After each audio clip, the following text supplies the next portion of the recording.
สาธุสาธุคอยศรัทธาท่านมองจะเลื่อนไปหนาเงินไหลน้องทองไหลเข่าจะทำบุญแก่ใจสุขภาพร่างกายทั้งพลานามัยอีกพร้อมให้แข็งแกร่งขึ้นหนา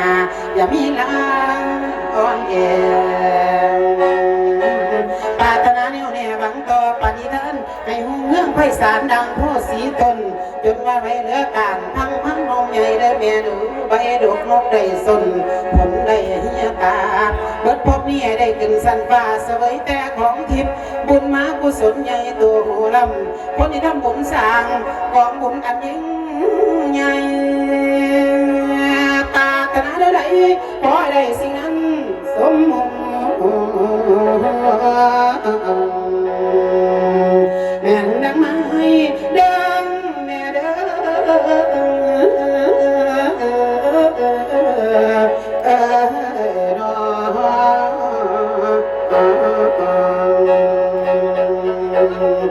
นี่ละเพิ่นยังว่าปากยังบ่ทอปากปฏิสังขรณ์ถอนยังบ่ทอถอนมานะละยังบ่ทอละกรรมคุณบุญยังบ่ทอบุญบรรพชาหายังบ่ทอหาตนจนยังบ่ทอจนปัญญาบ่บุญบรรพชาบวชนี้บวชพระ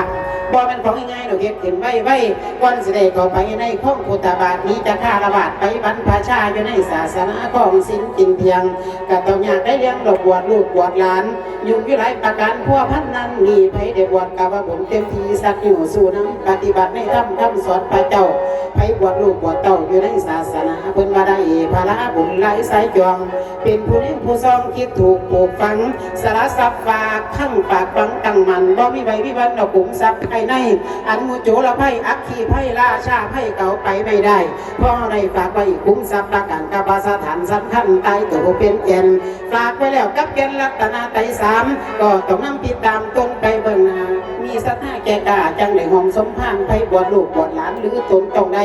อานิสงส์ยังไงตามขันตามมีตามหนังสือบาลีบวชเน้นบวชพระจังได้เว้าได้ว่าบวชรับบวชร้องบวชของประเพณีบวชนี้สงสารบวชพันเขาสุขบวชสนุกลืมตายบวชขายศาสนาบวชหาทรัพย์บวชรับการกุศลบวชตนจากผู้ประสาจังได้เว้าต่อมาหลวงตาหาวัดบ่อยมันจัดมันสวยลงมาแต่กุฏิศาลาสวยพ่อปันแก้วของพิธีบ่แนวงามแต่แนวงามเว้าเพิ่นสนเพิ่นน้ำบ่มีไผอยากเว้าศาสนาพระเจ้ามันสวยจังทั้งแรงอีแม่เอ้ยเขาในบ้านซุมือบ่ได้ยินเสียงแค้นเล่นสาวเล่นแสบเอาแต่เป็นแก่ลูกตุ้งลงตุ้งเดี๋ยวนี้เด้อพ่อเด้อยากกับผู้ปวดจูงดึงพ่อดึงแม่ยากน้ำส้มผมแต่พอแม่ตายก็บ่ปวดจูงเด้เสียดายส้มผมเนาะเดี๋ยวนี้ยากหลายมีแต่คนแก่หัดดองอุกาเดี๋ยวนี้สวยลงมาการเรียนกันเราเด้อแม่เด้อแต่กี่แต่ก่อนบวชแบบใดเพิ่นว่าบวชคือพระพุทธเจ้าเพิ่นบวชนี้สงสารเพิ่นตัดแล้วทุกสิ่งทุกอย่างอันซุมื้อนี้บวชตามประเพณีเพิ่นว่ายากน้ำหยังยากยองยังเพิ่นว่ายากยองยังค่อยหลายตัวได้ดึงจอมคำตัวหนึ่งของงาของตัวสองของงาคำตัวสามของงามีตัวสี่ของงาบาตัวห้าของงาบกตัวหกของงาแต่ไปสิมาซอยแก่คุ้ยข่อยจางอาสิไปบ่เด้อ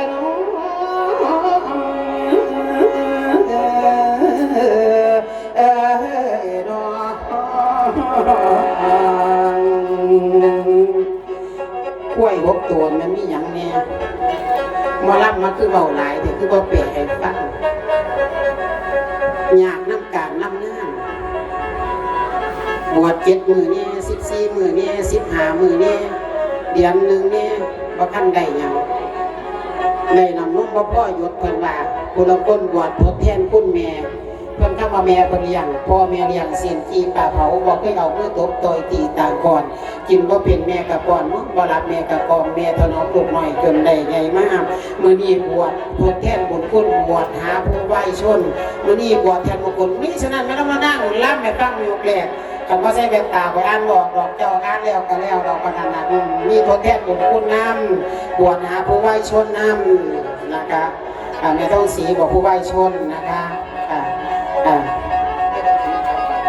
ขาปราบมาแล้วก็ผู้ไวยชนเนาะแล้วก็ผู้เป็นนาค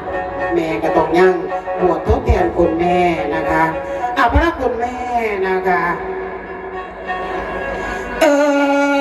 คอยน้ำไทยได้บัดมึงจะพันในฟังยักษ์เสียอยู่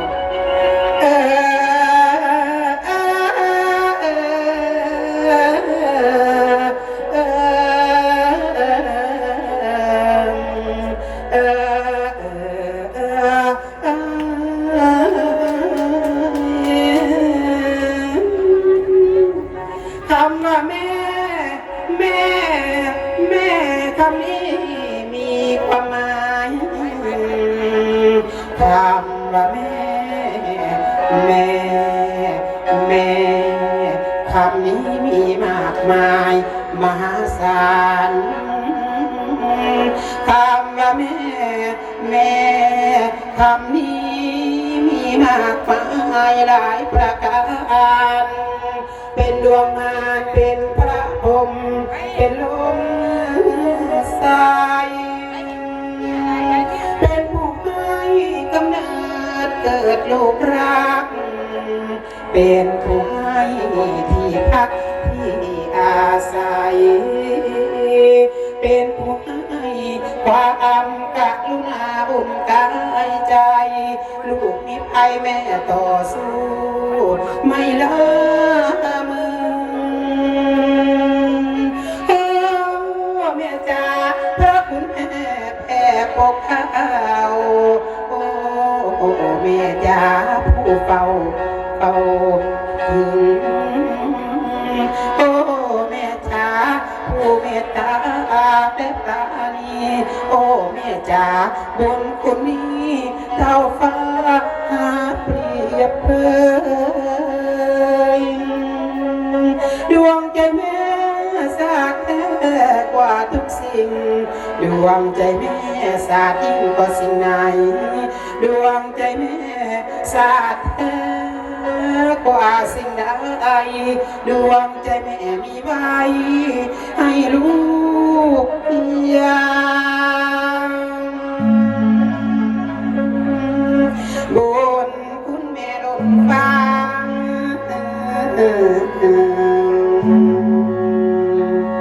พ่อก็บ่ต้องน้อยใจเด้อจะน้อยสิ่งละก่อนแล้วสิรับบุญคุณพ่อ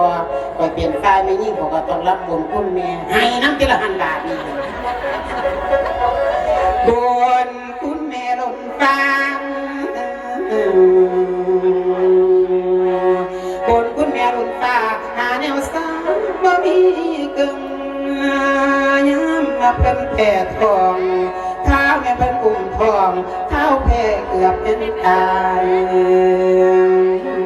ผู้บางคนเพิ่นได้แผ่วหาอยากกินแต่ของมักดองอยากกินของแถลงสวนมามีเบนเก็บเน้นในเนื้อผิวพรรณบ่ผุดพองหน้ากระดำปอดปีบ่มีมอง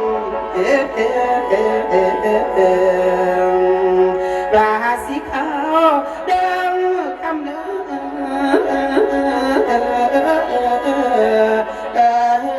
นอ